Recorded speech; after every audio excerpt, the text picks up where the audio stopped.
When Brighton was on a mission to climb back to the top tier of English football after a hiatus since 1983, they had an internal motto: Premier League ready, before they even reached the big leagues. And boy did they deliver. In 2017, they achieved promotion and now look like a club that's ready to take on Europe. Brighton's model is nothing short of top class. They've become the envy of the Premier League and a role model for how to run a football club. The management, coach, and players all seem to be in perfect alignment. In this video, we'll delve into their club strategy and explore why they're so successful, with a particular focus on their impressive scouting methods. But before we get into that, we kindly ask that you consider subscribing to our channel. It would really help us grow and continue to bring you high quality content. Okay, now let's get back to the video. Brighton's revised goal of becoming a top 10 club was set when Graham Potter took over in May 2019, after 2 seasons of avoiding relegation under Chris Hughton, when they finished 15th and 17th. Although their style of play improved under Potter, they still found themselves in the bottom 6 in his first 2 seasons. However, the team made a significant leap to 9th place in the last season under Potter before he departed for Chelsea in September. Under the new management of Roberto De Zerbi, the team has continued to thrive and is now poised to secure a spot in Europe for the first time. But what is De Zerbi's style of play?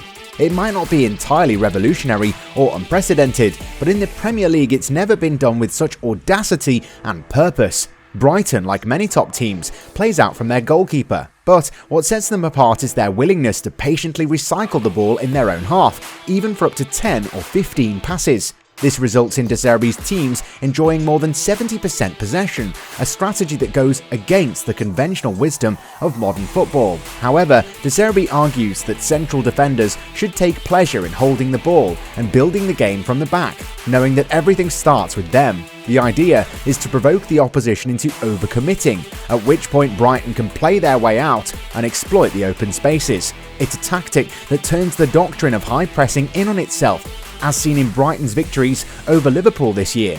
De Zerbi's own playing experience has influenced his approach to the game. As he explains, he preferred the ball to be played to his feet rather than receiving long balls. At Shakhtar Donetsk, he often played with 2 or 3 technical number 10s, a role that is now fulfilled by a rotating cast of players at Brighton, who are most comfortable with the ball at their feet.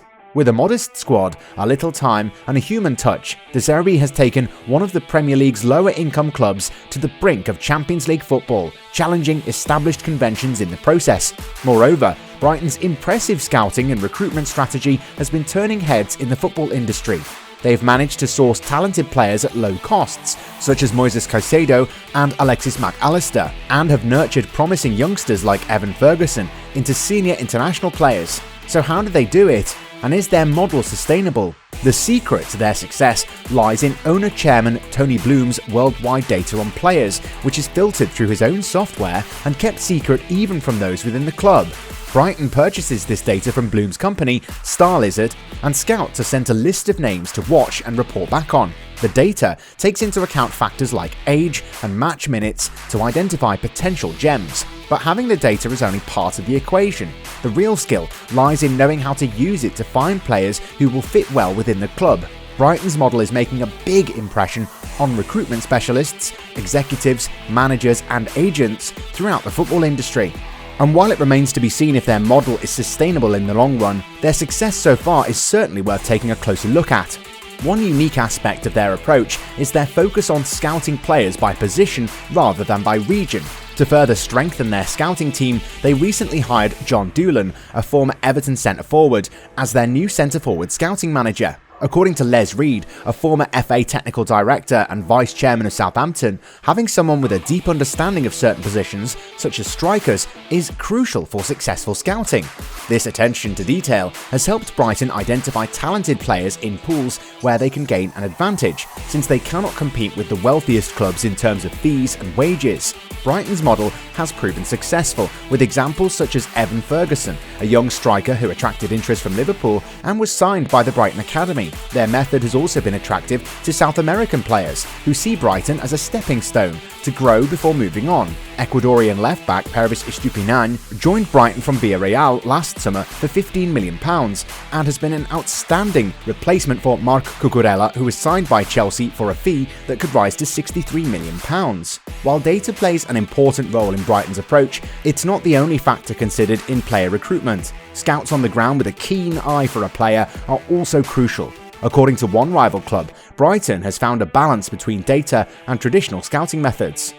Brighton's sustainable model ensures that they have succession planning in place, which has enabled the club to maintain its progress despite a high turnover of key staff and players. When Graham Potter left for Chelsea in September, De Zerbi was appointed as his replacement thanks to the club's forward-thinking approach. This approach also extends to recruitment, as demonstrated during the January 2022 transfer window when Dan Ashworth was technical director and Paul Winstanley was head of recruitment. However, Ashworth resigned the following month to join Newcastle United, and David Weir was promoted from loans manager to become Ashworth's assistant and eventually took over as technical director.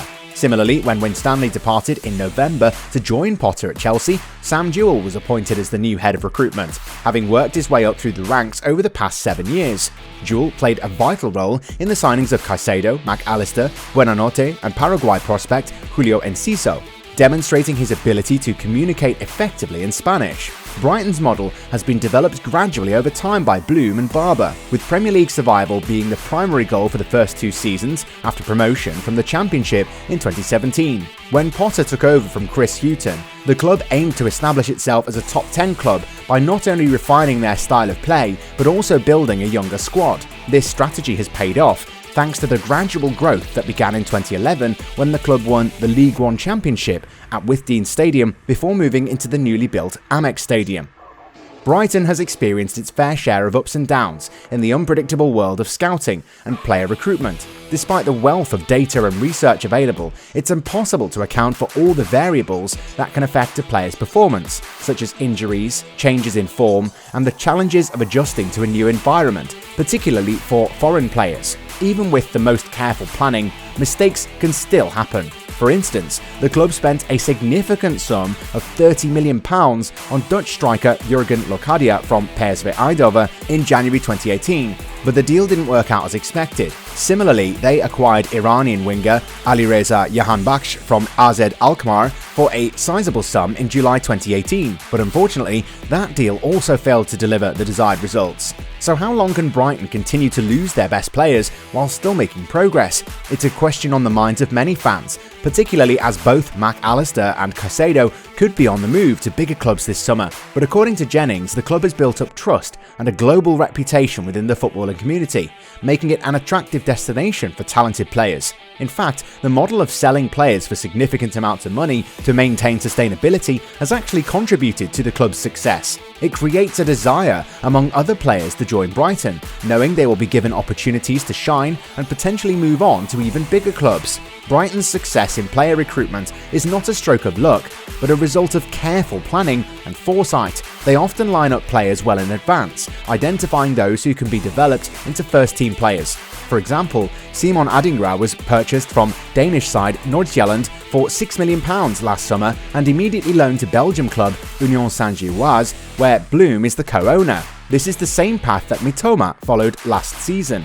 At Chelsea, the winning goal was scored by 19-year-old Enciso, who's yet to start a Premier League match. This is a testament to Brighton's ability to discover talented players and give them the chance to shine. And with no sign of their talent pipeline slowing down, it seems Brighton's success story will continue. For fans of football clubs, being a small fish in a big pond can be disheartening.